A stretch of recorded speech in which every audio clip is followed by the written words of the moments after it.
Ang bahaging ito ay hatid sa inyo ng Department of Agriculture Region 12. Pinangunahan ng DA12 ang Barangay Captains Forum sa Coronadal. Layo dito na maturuan ang mga pulong barangay sa mga dapat gawin at documentary requirements para makinabang sa mga programa ng DA ang mga magsasaka sa kanilang lugar.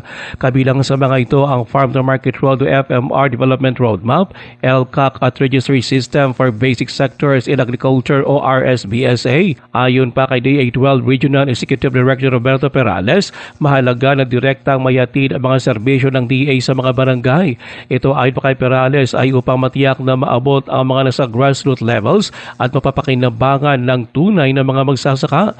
Madalas kasi ayon pa kay Perales ang nasabi mga programa ay pinapadaan sa mga kooperatiba at local government units.